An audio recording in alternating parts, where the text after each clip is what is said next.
Bienvenue sur une bonne note, le podcast qui t'aide à naviguer ta destinée avec clarté, foi et audace. Mon nom est Popo Levoy, entrepreneur au service du royaume. Chaque épisode est un rendez-vous pour t'aider à réaligner ta vie exactement avec ce que Dieu a prévu pour toi. Et si tu as l'impression par contre que ta vie ne devrait pas être là où elle est en ce moment, tu es au bon endroit, alors prépare tes muscles de révélation, tes muscles révélatoires, car on commence à l'instant. Et tout, mais j'essaie de vous dire ici qu'il est plus que temps pour qu'on puisse ok, revenir à qu'est-ce que Dieu nous a dit, les instructions précédentes. Ok, qu'a-t-il dit? Qu'avez-vous reçu comme idée? Qu'avez-vous reçu comme dépôt dans vos cœurs, etc. Et vous savez que c'est là, vous savez que c'est quelque chose que vous êtes censé avoir fait, vous devez faire, peut-être que vous ne l'avez pas encore fait. J'essaie de vous dire ici que donc les temps sont périlleux, comme le monde nous le dit. C'est clair que depuis 2020, quand le corona est arrivé, la dimension de la Terre, la matrice terrestre a été ok, modifiée. Donc, dans ces temps de la fin, les choses sont accélérées et tout. Et dans cette accélération-là, beaucoup de personnes sur Terre ont pris du retard par rapport à leurs éléments de destinée. Il y en a qui sont dans leur destinée, mais il y en a beaucoup ne sont pas encore dans leur destinée. Beaucoup ont été ralentis par des problèmes de santé, d'autres ralentis par des problèmes de mariage, d'autres ralentis par des problèmes d'argent, d'autres ralentis par des problèmes juste d'opportunités, de portes ouvertes, tout un de problèmes, tout un de pressions au niveau de notre confiance personnelle, au niveau de plein de choses. Et on a besoin de la dimension kairos parce que c'est Dieu habite dans un temps intemporel, donc lui, il n'y a pas de temps, il n'y a pas de temps. Donc Dieu, pour lui, passé, présent, futur, c'est ensemble. Vous voyez, puis il est en dehors du temps. Et la dimension Kairos est vraiment hyper importante. Pourquoi? Parce que c'est une porte d'opportunité. On doit développer l'esprit d'opportunité. Kairos veut dire opportunité. Donc, on doit développer l'esprit d'opportunité. OK? Mais là, c'est plus la même genre d'opportunité terrestre. Là, maintenant, on voit l'opportunité, mais dans une perspective divine. Parce que la dimension Kairos, c'est une fenêtre d'opportunité divine. OK? Mais cette opportunité-là est reliée au temps, bien sûr. OK? C'est comme c'est un temps divin d'opportunité. Donc c'est une clé divine, une porte divine. Et la porte divine, quand elle s'ouvre, voici à quoi ça va ressembler. OK? Là, maintenant, je vais directement. J'ai fait un peu de mélange de tout, désolé, mais on s'en va quelque part. OK? Voici à quoi ça ressemble, donc, une porte divine. OK? Heureux l'homme, ok, ça peut être, donc vous pouvez mettre votre nom là, ok, heureux l'homme, ok, heureux, ok, je peux dire heureux Popo le boy, par exemple, ok, qui ne marche pas selon, ok, le conseil des méchants, qui ne s'arrête pas sur le chemin des pécheurs et qui ne s'assied pas en compagnie des moqueurs, mais qui trouve son plaisir dans la loi de l'Éternel et qui la médite jour et nuit. OK? Et la résultante de méditer sur la parole de l'Éternel, OK, jour et nuit, on nous dit ensuite qu'il est comme un arbre, OK, bien, il sera comme un arbre, bien, il est comme un arbre, OK, planté près d'un cours d'eau, qui donne son fruit en saison et dont le feuillage ne se flétrit point. Tout ce qu'il fait réussit, OK? Alors, qu'est-ce que ça va avec la dimension Kairos? Ben, je vais le décortiquer rapidement. Et ce sont des éléments qui seront développés en profondeur dans la nouvelle version du livre. Donc, regardez ici, ok? Il sera comme un arbre planté près d'un cours d'eau qui donne son fruit en saison, en sa saison, ok? Et dont le feuillage se flétrit point. Ok, donc un arbre planté près d'un cours d'eau, ok? Ok, déjà là, donc on est ravitaillé sans cesse, donc ok, on va jamais donc manquer de ressources, ok? Si on est dans la dimension de Dieu, mais regarde ici, qui donne son fruit en sa saison. OK, et dans le feuillage de ce fleuve tripoint. Alors, ces deux phrases-là de ce verset sont clés. OK, je vais décortiquer. Qui donne son fruit en sa saison. OK, alors, c'est quoi la dimension Kairos? Et c'est quoi cet élément ici? Cet élément ici, c'est en fait le système saisonnier éternel de Dieu. OK, la dimension Kairos nous escorte dans le système saisonnier éternel de Dieu. C'est quoi le système saisonnier éternel de Dieu? C'est ce système dans lequel, peu importe l'économie, peu importe les conditions, peu importe que dit le pays, les nouvelles, que dit le gouvernement, peu importe, quand on rentre dans le système saisonnier de Dieu, c'est toujours la bonne saison pour le fruit qui doit être donné, quoi. OK? Dans le sens que qui donne son fruit en son temps, OK? En son temps et dont le feuillage se flétrit point. OK? Ça veut dire là que si le feuillage se flétrit point, ça veut dire que les feuilles demeurent vertes et ne deviendront jamais jaunes. OK? Toujours verte et jamais jaune. Pensez-y un peu. Voulant dire que, OK, ben, il y aura pas d'automne, les feuilles deviennent jaunes et puis elles tombent. Il faudra attendre le printemps pour que les feuilles redeviennent vertes et qu'ensuite les fruits reviennent. Non. Dans le système saisonnier éternel de Dieu, les feuilles sont toujours vertes. OK? Et ça veut dire qu'on est toujours porteur de fruits. OK? Donc, le fruit que nous sommes censés donner, OK, admettons qu'on est des producteurs d'oranges, ben, on va jamais manquer d'oranges. On ne va jamais manquer de pamplemousse.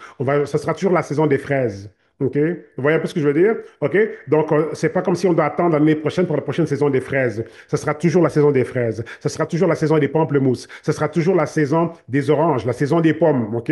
Donc, il n'y a pas de rupture de stock saisonnière. Il n'y a pas d'interruption du flot saisonnier dans la dimension de Dieu. Et qu'est-ce que Dieu veut pour nous quand on prend la dimension Kairos? La dimension Kairos est le temps d'opportunité de Dieu et elle nous escorte de la dimension saisonnière éternelle de Dieu. OK? Parce que lorsqu'on opère dans le temps de Dieu, donc le Kairos, c'est le temps de Dieu, OK? C'est l'esprit d'opportunité par rapport à notre mission divine. OK? La dimension Kairos, c'est la conscience, c'est la révélation pour les temps, mais dans ces temps de la fin, OK, donc la dimension Kairos devient cruciale parce que dans les temps de la fin, le temps est de plus en plus court parce que les forces du mal pressent. On comprend que c'est les temps de la fin. Le retour du Christ, OK, est de plus en plus imminent et tout. Et par rapport à ça, l'agenda satanique est de plus en plus pressant. OK? Donc, on doit comprendre ces dimensions-là. Alors, si l'agenda satanique est de plus en plus pressant, nous devons passer par la dimension Kairos pour que Dieu utilise son système où il va compresser le temps, il va nous rattraper les années que les sauterelles ont bouffées. OK? Il récupère donc le temps perdu, peut faire ça comme ça. Et on est escorté par l'esprit des moments Kairos. OK? Donc, le Kairos Livings, donc en fait, le style de vie dans le temps de Dieu. OK? Donc là, on est escorté maintenant dans la dimension saisonnière éternelle de Dieu. Et c'est quoi cette dimension saisonnière éternelle de Dieu? C'est cette fameuse dimension ici où donc on donne du fruit en sa saison. Donc ça veut dire que ce qu'on est censé produire, on va pouvoir le produire, peu importe que dit la télé, peu importe que disent les nouvelles, on est censé pouvoir produire le fruit que Dieu nous a donné de produire. OK? Voulant dire que si on est là pour produire des fraises, bon, ça sera toujours la saison des fraises. Et on va pas subir les ruptures de stock, les pauses saisonnières. Donc, voulant dire que dans nos missions respectives, Dieu l'a établi pour qu'il n'y ait jamais de pause saisonnière. Vous êtes censés accomplir dans vos vies tout ce que Dieu a mis en vous, OK? Les fraises, les pommes, les oranges, les pamplemousses, OK? Peu importe qu'est-ce qui se passe autour de nous, OK? Nous sommes censés être capables d'opérer dans une dimension saisonnière éternelle où les feuilles demeurent vertes et ne deviendront jamais jaunes. Feuilles vertes, donc veut dire que donc on est toujours prêt à donner du fruit. Vous voyez un peu? Mais ça prend au départ OK, la conscience, OK, de notre mission sur Terre. Ça prend cette conscience-là. Ça prend donc la réalisation que oui, il y a une mission, oui, on a une destinée. N'oublions jamais, OK, dans mon livre, j'ai toujours parlé de Jérémie 1.5, qu'avant d'être dans les ventres de nos mamans, il nous connaissait déjà. Vous voyez? Donc, ça veut dire que la mission était connue. OK, bien avant qu'on soit dans les ventres de nos mamans, la mission était connue. Et atterrir dans les ventres de nos mamans, c'était, on va dire l'étape finale, OK, de cette conception-là, OK? Donc, le Jérémie 1.5, c'est la révélation de la préconception, la conception avant la conception. Vous voyez un peu? Et ça, c'est très, très important. Et comprenons que pour que Dieu fasse qu'est-ce qu'il veut faire dans nos vies, ça, on a besoin de la dimension Kairos. Je répète encore, pour que Dieu fasse dans nos vies qu'est-ce qu'il veut faire, on a besoin de la dimension Kairos. Parce que cette dimension-là nous déconnecte des limitations du temps linéaire sur Terre. Vous voyez? OK? Parce que dans le temps linéaire sur Terre, les saisons sont interrompues. Je ne sais pas si on me suit. OK? Dans le temps linéaire sur Terre, les saisons sont interrompues. OK? On doit attendre, on doit passer par l'automne et l'hiver et attendre le printemps. Et même si on habite en Afrique et tout, il y a des saisons pour certains fruits. C'est pas tout le temps qu'on a les fruits en Afrique, OK? Il y a la saison de ceci, saison de cela, etc. OK? Dépendamment des différents climats, saison des pluies, saison sèche, etc. Donc, c'est pas toujours donc, les saisons sont toujours par intermittence. Vous voyez un peu? Mais quand on rentre dans le temps de Dieu, on n'a plus la limitation saisonnière du linéaire. Vous voyez, parce que sur Terre, on a le temps chronos. Et dans le temps chronos, OK, on vit de façon chronologique. Alors, pour battre la séquence chronologique, on a besoin de rentrer dans la séquence saisonnière éternelle, voulant dire qu'on est dans une saison de productivité qui sera jamais interrompue par les cycles saisonniers, OK, du chronos, OK, du temps linéaire, OK. Donc là, le temps linéaire sur Terre est limité. OK? Alors, on ne pourra pas accomplir ce que vous et moi, on a été appelés à faire si on doit toujours être interrompu par les cycles linéaires du chronos. On doit, vous et moi, opérer dans une dimension où les cycles du temps terrestre, le temps linéaire, ne pourront jamais nous arrêter ou nous freiner. C'est pour ça qu'on a besoin de la dimension Kairos, parce qu'elle opère au-delà de la dimension linéaire. On peut faire de la dimension Kairos en une journée plus que ce que quelqu'un peut faire en 10 ans en termes d'impact événementiel. Vous voyez un peu en termes d'impact événementiel. OK? Donc, c'est dans ce sens-là qu'on doit commencer à penser. OK? J'ai hâte au relancement du livre parce qu'il va vraiment venir avec un message actualisé à ces temps de la fin pour qu'on voie que, OK, c'est plus une question de c'est cool de comprendre la dimension Kairos, mais à quoi ça va me servir? Non. Là, ça devient une nécessité obligatoire. On doit absolument, OK, on peut ne pas appeler ça la dimension Kairos, mais on doit avoir une conscience réveillée quant à la mission que l'on a, quant aux temps qui sont de plus en plus stressés et compressés par les forces du mal, en termes qui veulent accélérer, OK, l'agenda maléfique et tout. Et là-dedans, OK, ben, on doit nous réagir. Mais comment est-ce qu'on fait face à ça alors qu'il y a plein d'obstacles que, OK, les systèmes du monde essaient d'implanter, etc. OK, il y a toutes ces choses qui sont là, qui font en sorte que le système du monde veut vous décourager. Alors, comment ne pas être découragé? Ben, on doit justement donc se réveiller à ce genre de révélation-là. Donc, la dimension Kairos n'est plus une option, c'est plus, c'est pas que ça a toujours été, ça a été optionnel ou quoi, mais j'aimerais dire ici que ce n'est plus quelque chose d'optionnel. C'est une bonne révélation, bien, on peut ne pas l'utiliser, mais c'est intéressant, ok, ça fait réfléchir. Non, non, on n'a plus le luxe de dire que ça fait réfléchir, que c'est quelque chose, ok, d'intéressant. Non, on doit, dans ces temps ici qui sont de plus en plus compressés, on n'a plus ce luxe-là. On doit absolument, ok, donc se rendre compte qu'on doit passer, ok, par cette révélation-là. On doit élever nos vies, on doit être connecté, on doit être au lieu de mission en tant que tel. On doit être positionné pour qu'on ne soit plus freiné, ralenti par tous les obstacles qui ont été mis dans le système linéaire terrestre. C'est plein d'obstacles. C'est plein de choses qui vont vous ralentir, vous décourager, vous dire, OK, on remettra ça plus tard et tout et tout. Donc, on doit vraiment sortir de ça. Et c'est ça, c'est dans ce sens-là que la dimension Kairos devient donc indispensable. Vous voyez un peu? Et c'est exactement ça, qui donne du fruit en sa saison. OK? Donc, on est censé vivre des vies où on donne du fruit, OK, sans interruption. OK, c'est toujours la saison des mangues. C'est toujours la saison des fraises. OK, vous êtes un producteur de fraises, OK? Ben, ça sera toujours la saison des fraises. Si on vient voir Marie-Chantal, OK, ben, on est censé pouvoir, elle est censée être capable, Marie-Chantal d'Ottawa, elle est censée être capable de fournir ses fraises en tout temps. Donc, ce serait pas normal d'aller vers elle et que non, j'ai plus de fraises. Non. Marie-Chantal, tu es censé avoir tes fraises en toute saison. OK, je veux voir Marie-Chantal de Montréal, pareil. OK, elle produit des bananes. Ben, si je veux voir Marie-Chantal de Montréal, ben, ce sera toujours la saison des bananes. Parce que justement, elle est censée opérer dans ce cycle saisonnier sans interruption. Le cycle saisonnier de Dieu, en fait. OK? Le cycle saisonnier éternel de Dieu. C'est en fait de ça ici. C'est ça ici qu'on nous révèle. OK? Et ça commence comment? Ben, il faut évidemment être dans la parole, il faut la méditer jour et nuit, etc. Vous voyez un peu, on ne s'éloigne pas de ces principes-là. Ce verset-là, vous les connaissez. Vous voyez, aujourd'hui, c'est une différente révélation. Donc, on doit revenir à ça. OK? Donc, se connecter, OK? Méditer sur la parole jour et nuit, etc. OK? Et c'est pas plus différent que ce que Dieu avait dit à Josué. OK? Tu dois méditer sur ce livre de la loi et tout, jour et nuit, pareil. Et ce n'est qu'alors que tu vas pouvoir prospérer, vous voyez? Donc, les principes de base ne changeront pas parce que Dieu est toujours le même. Vous voyez? Les temps peuvent changer. On est dans les temps de la fin. On voit que le monde a changé, mais Jésus-Christ est toujours le même, hier, aujourd'hui et pour toujours. Vous voyez un peu? Et par rapport à ça, donc, si on reste connecté donc, à lui, on revient à ces choses de base, il continuera de nous ouvrir les yeux. Comme là, mes yeux se sont ouverts à la révélation des temps de la fin, de la dimension Kairos et de ce cycle saisonnier éternel de Dieu dans lequel vous et moi, nous sommes appelés à toujours être porteurs de fruits. Vous voyez, notre mission sur Terre, c'est qu'on doit porter du fruit et ce fruit-là, il est attendu quelque part. On a tous un fruit en nous qu'on doit livrer à quelqu'un.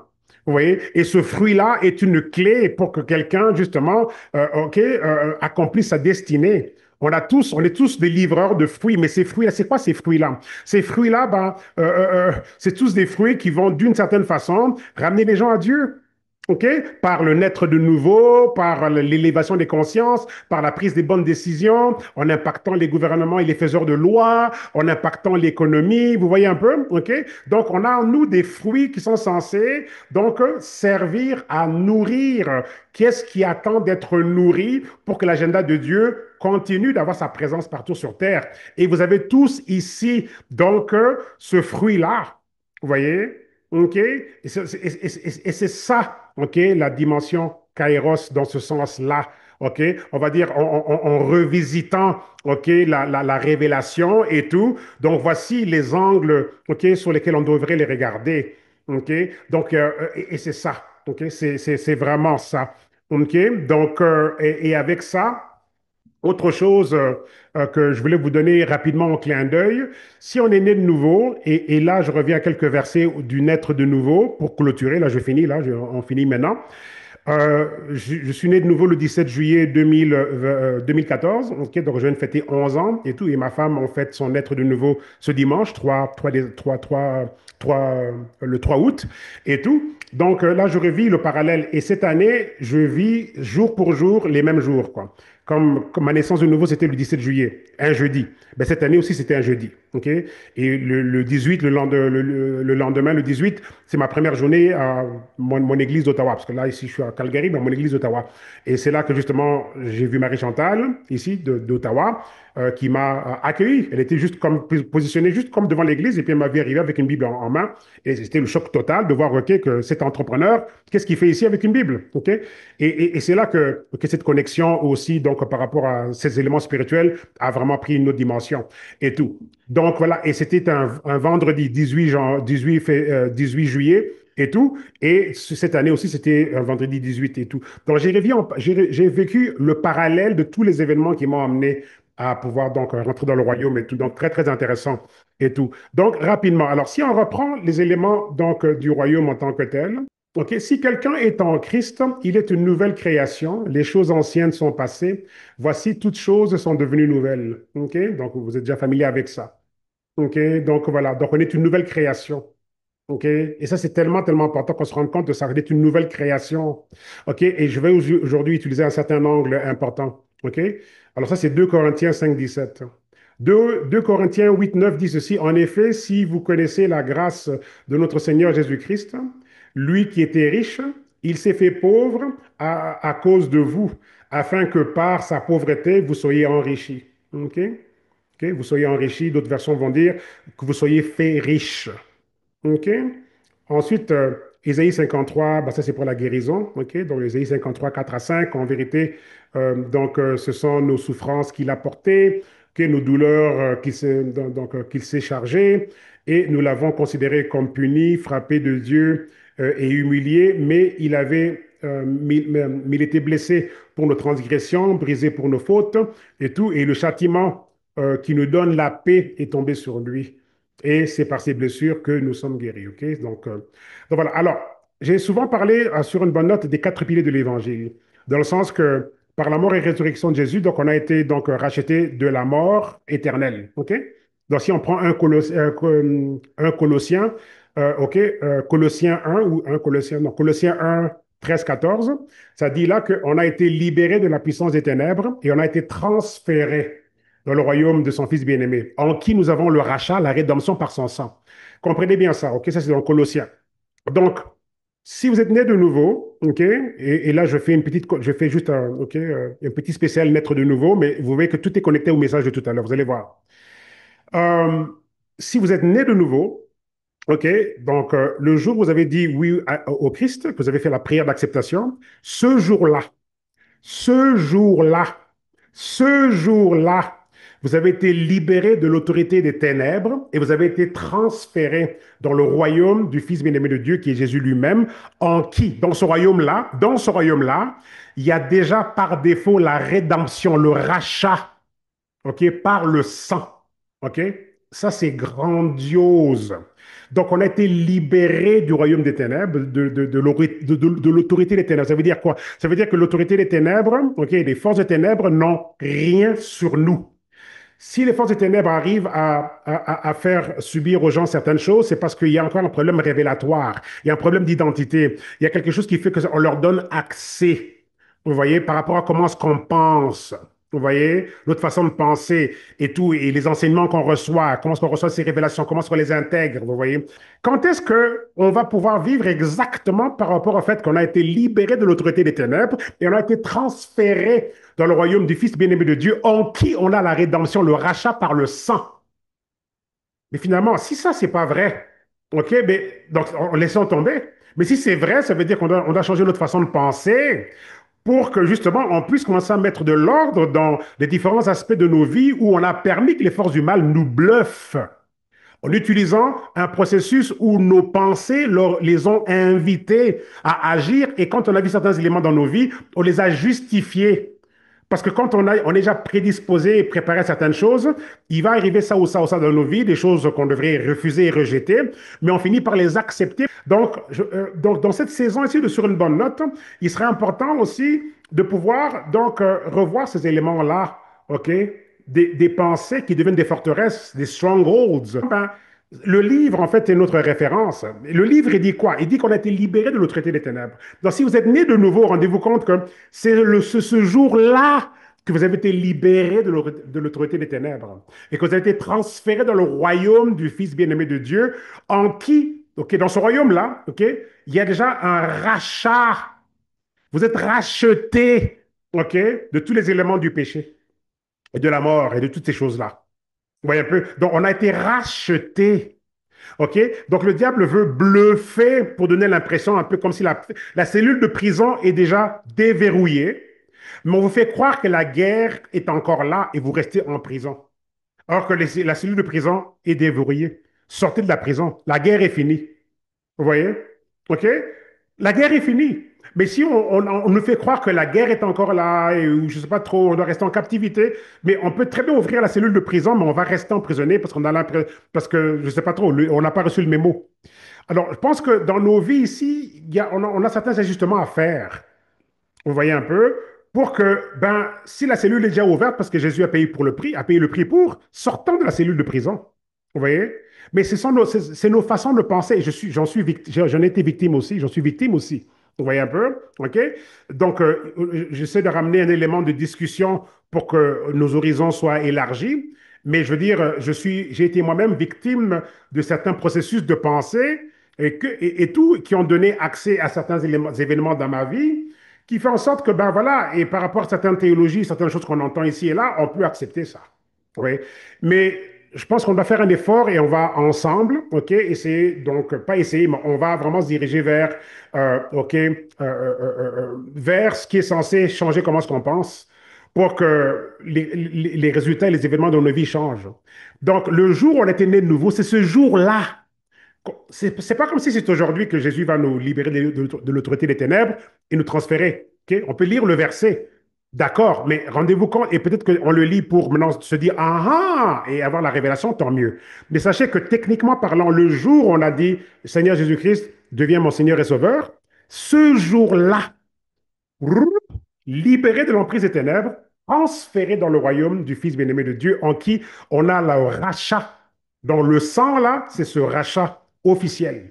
Donc on n'a plus rien à voir avec l'ancienne vie. On est une nouvelle créature, nouvelle création. Vous voyez? Et avec ça, lui qui était riche, il s'est fait pauvre pour que par sa pauvreté, nous soyons faits riches. Dans, ce même, dans cette même transaction de libération de l'autorité des ténèbres, transfert dans le royaume du Fils bien-aimé de Dieu, OK? Mais c'est le royaume de qui? Ben, c'est le royaume de Jésus qui, à qui il ne manque de rien. L'Éternel est mon berger, je ne manque de rien. Je ne manque de rien. Rendons-nous compte de ça. Je ne manque de rien. OK? Donc, il s'est fait donc pauvre pour que lui qui était riche, pour que par sa pauvreté, nous soyons faits riches. Échange divin. Échange divin. Donc, la nouvelle naissance, là, ce naître de nouveau, que vous avez tous vécu à des dates différentes. Moi, c'était le 17 juillet 2014, mais vous, vous avez des dates différentes. Ce jour-là, cet échange divin a eu lieu. Échange divin. Ce jour-là, lui qui était riche, OK, et s'est fait pauvre pour que par sa pauvreté, vous soyez fait riche. Donc, le jour où vous avez dit oui à Jésus, tu deviens mon Seigneur et Sauveur, c'est qui ce Seigneur et Sauveur? Ben, c'est ce même Seigneur et Sauveur qui était riche, qui s'est fait pauvre pour prendre notre place, pour que nous, maintenant, on rentre en l'échange. Il a pris notre place. C'est pour ça que c'est lui qui est mort sur la croix au lieu de nous. OK? Il a pris notre place. Alors, le jour où vous avez dit oui à Jésus comme maître et sauveur, OK, Seigneur et sauveur, ben, c'est ce jour-là, OK, que vous avez été fait riche. Je répète encore, c'est ce jour-là que vous avez été fait riche. OK? C'est pas comme si, OK, ah ben là, ben voilà, on va maintenant. Non, non, non. C'est ce jour-là. La nouvelle naissance vous a changé de pauvre à riche. La nouvelle naissance vous a changé de pauvre à riche ce jour-là. Il y a 20 ans, il y a 30 ans, peu importe cette date-là, mais c'est ce jour-là, OK, que vous avez été changé de pauvre à riche. C'est ce jour-là que par ces blessures, vous avez été officiellement guéri. C'est ce jour-là. OK? Galates 3.13 dit ceci. Galates 3.13. OK?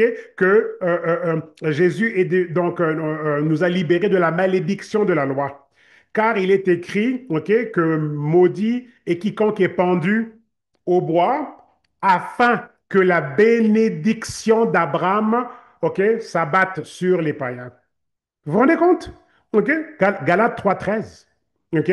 Donc, voulant dire qu'il a enlevé la malédiction, OK, et ça a été remplacé par la bénédiction d'Abraham. Toujours en haut, jamais en bas. Béni le matin, béni le soir, béni 24 heures sur 24, béni lorsqu'on sort, béni quand on revient. Le fruit de nos entrailles, béni. OK? Tout ce à quoi je touche prospère. Il ouvre les cieux pour nous. Il fait pleuvoir en abondance. Et bénit le travail de nos mains. OK? Et je suis en train de paraphraser Deutéronome 28, 1 à 14. C'est un beau manifesto de la bénédiction d'Abraham. Dans le Deutéronome 28, là, il est à vous, il est à nous. Dans la version de l'Ancien Testament, c'était les règles de si tu obéis à l'Éternel, tu vas voir ça, ça et ça. OK? Mais quand Jésus, maintenant, il a obéi, il a vécu la vie parfaite sans péché, il a fait le sacrifice à notre place, et maintenant, il a enlevé ce qui était sur nous, une malédiction, et il a pris la bénédiction d'Abraham, maintenant, il a mis ça sur nous. Donc, nous, maintenant, dans la version Nouveau Testament, le Deutéronome 28, OK, nous est octroyé par le sacrifice de Jésus-Christ d'après Galates 3.13.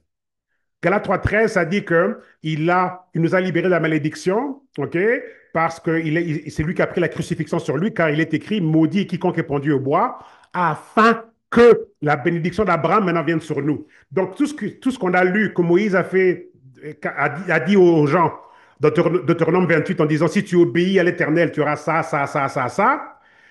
Toute cette belle longue liste-là, quand Jésus est mort et ressuscité, et dès qu'on se donne à lui, ben, cette longue liste-là de Deutéronome 28, 1 à 14 devient la nôtre par le Christ.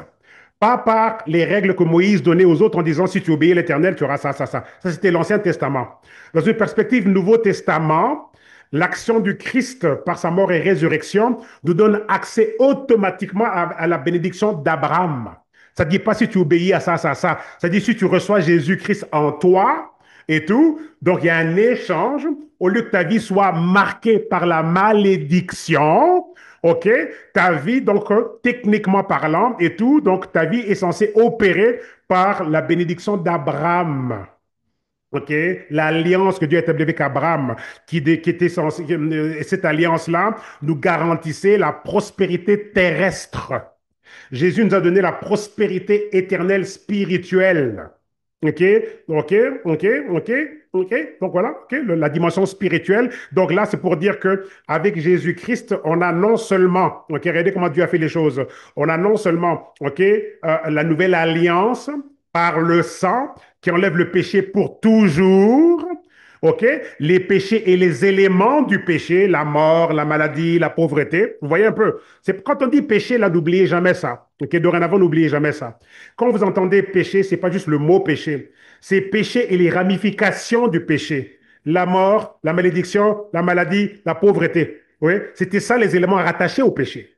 OK? Alors, si on a enlevé le péché du monde par le sang de l'agneau, OK? C'est le péché et ses ramifications et ses branches. OK? C'est en fait ça.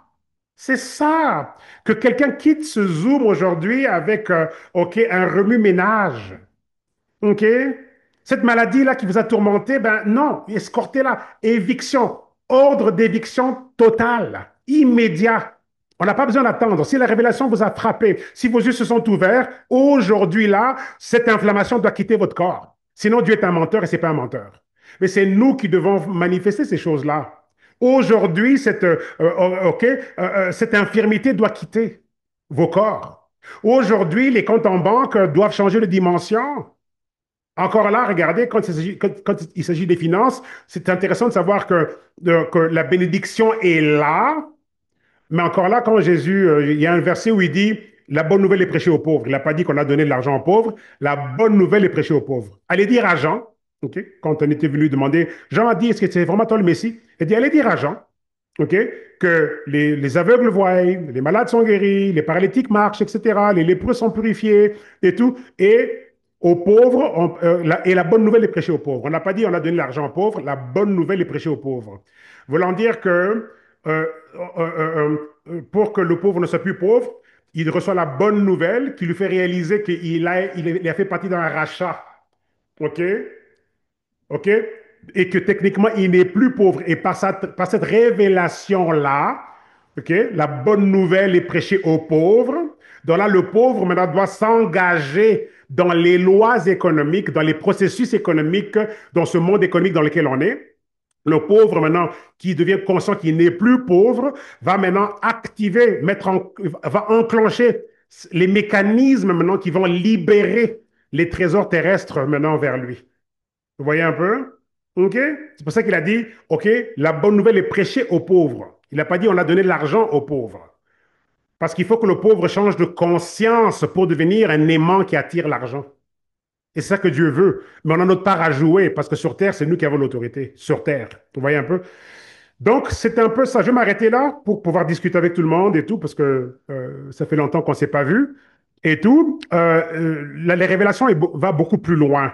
Vous voyez, il y a tellement à dire. J'ai beaucoup de différentes notes, mais dès vendredi prochain, on commencera maintenant à structurer certaines choses pour la nouvelle direction de nos affaires, quoi. OK?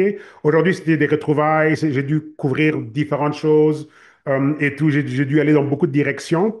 Mais vendredi prochain, on continuera, mais les choses vont se préciser en termes de structurer les enseignements étape par étape et par rapport à où est-ce qu'on se dirige, quoi. Donc voilà, mes amis. Alors, merci beaucoup pour votre présence, vraiment. Que Dieu vous bénisse tous. Ne partez pas tout de suite. Donnons-nous l'opportunité de se dire bonjour de vive voix. Les micros sont ouverts. Quiconque veut parler a juste à ouvrir son micro. Pas besoin de lever la main. Donc, juste ouvrir le micro puis intervenir. Disons-nous bonjour dans ces belles retrouvailles, quoi. Donc, je ne peux que remercier Dieu par rapport à ça. Et donc, et comme c'est un podcast enregistré et que d'autres vont avoir l'opportunité de le réécouter en différé et tout, donc j'invite quiconque qui ne connaît pas encore le Christ ou quelqu'un qui veut se reconsacrer. OK, Marie-Chantal, merci, tu as déjà ouvert ton micro, donne-moi quelques secondes. Donc, si tu n'es pas né de nouveau, toi qui m'écoutes là, OK, si tu n'es pas né de nouveau, ben, c'est là que ça commence. C'est là que ça commence parce que tu as besoin de ce rachat-là. Tu as besoin d'être officiellement établi correctement. Et ensuite, par la révélation, donc, ta vie va changer. Et je t'invite à ce qui a changé ma vie, moi, il y a donc 11 ans. OK? C'est une simple prière de quelques secondes, mais encore là, aujourd'hui, ben, comme j'étais en train de dire tout à l'heure, on a vraiment besoin de la dimension Kairos, parce que même moi, quand je me rends compte, quand la révélation me frappe, que le jour où je suis né de nouveau, c'est ce jour-là que l'échange a eu lieu. C'est ce jour-là que je suis passé de riche, de pauvre à riche, de malade à guéri, à guéri, ok? De la mort à la vie éternelle et toutes ces choses-là. C'est ce jour-là que ces choses sont faites, de la malédiction à la bénédiction. Et quand maintenant on se rend compte de ça, mais qu'entre-temps, on a permis à beaucoup d'éléments dans nos vies de se manifester alors que ces éléments-là n'auraient jamais dû être là. Donc, il y a de quoi vouloir rattraper le temps perdu. Et c'est pour ça qu'on a besoin de l'élément du kairos, parce que Dieu va nous aider à compresser le temps. Vous voyez un peu? OK? Donc, répétez après moi. Seigneur Jésus-Christ, ou plutôt, je vais refaire cette prière-là. Seigneur notre Dieu, c'est avec plaisir que je viens à toi ce matin, cet après-midi, ce soir euh, euh, euh, euh, pour te dire merci pour ce que je viens d'entendre. Et je comprends que j'ai besoin de faire partie de ton royaume. Et je te remercie, Seigneur Jésus-Christ, pour ton sacrifice. Et je viens à toi aujourd'hui te demander de devenir ce Seigneur pour moi, ce berger, mon sauveur aussi. Sauve-moi, enlève-moi de cette malédiction. Enlève-moi de ces éléments de la mort, de la pauvreté, de la maladie. Merci de me transférer, de me recevoir dans ton royaume et tout, en qui j'ai la rédemption par ton sang. Je te remercie, Seigneur, de m'accepter aujourd'hui, de me recevoir dans ton royaume. Merci, Seigneur, d'ouvrir mes yeux, de me révéler ma destinée, d'ordonner mes pas selon ta volonté. Merci de me recevoir dans ton royaume au nom de Jésus-Christ. Amen. Donc, si vous avez répété cette prière-là, euh, plus ou moins comme je l'ai fait répéter, vous voilà donc né de nouveau. Vous voilà donc dans cet échange divin. Vous voilà donc refait à neuf. Vous voilà donc en train donc d'avoir accès à tous ces éléments dont on a parlé deviennent les vôtres aujourd'hui. Et là, il faut grandir en révélation maintenant pour s'en approprier. Vous voyez un peu? OK? Donc, je vous souhaite de vous trouver une bonne église autour de vous qui vous prêchera la bonne parole de Dieu. Cette plateforme demeurera une plateforme de motivation, d'outils, d'accompagnement, de discussion, de podcasts dont on a besoin dans ces temps et dans ce monde entrepreneurial et tout. Donc, cette plateforme sera là en termes d'accompagnement. Mais ce sera important d'avoir aussi une Bible. Achetez-vous une Bible, physique ou bien par téléphone. Et puis, donc, commencer à parcourir les différents livres, comme les évangiles, OK? Commencer par là, l'évangile de Jean, etc. OK? Mais surtout d'avoir les bons encadreurs. Une bonne église qui croit, OK, au Saint-Esprit, qui croit à la guérison, qui croit au miracle et toutes ces choses-là. Donc, voilà à peu près. OK? Donc, grosso modo. OK? Et cette plateforme ici, et nos podcasts sont là. Et on va ramener cette plateforme à un niveau supérieur. Parce que la vision est beaucoup plus grande que les podcasts sur Zoom. Elle va beaucoup plus loin. Et dernièrement, j'ai commencé à faire beaucoup plus d'apparitions sur médias sociaux. Je suis en train d'apprendre et là, je mets en pratique en fait tout ce que j'apprends. Et graduellement, vous allez voir que on va commencer à faire beaucoup plus de choses, ok, comme ma chaîne YouTube. Je vais ouvrir tous les différents podcasts du passé qui n'ont jamais été rendus publics. Je vais les rendre publics maintenant sur ma chaîne YouTube. Ok, donc tout va changer. On va vraiment ramener ce mouvement de francophonie du royaume à l'échelle mondiale et tout. Et vous y êtes déjà là. Ça sera vous les référents. Ça sera vous que les gens vont aller voir pour avoir de l'aide aussi, quoi. OK? Donc, vous n'êtes pas juste des spectateurs ici. Vous êtes, OK, vous y assistez parce que vous êtes destiné à vous retrouver quelque part, quoi. Donc, voilà. Merci de l'avoir suivi sur une bonne note. Si cet épisode t'a réellement parlé, bah, surtout de laisser un like, un commentaire et abonne-toi à ma chaîne pour ne rien manquer. Et surtout, partage cette révélation autour de toi car ça peut vraiment changer des vies. Sur ce, à très bientôt pour le prochain épisode.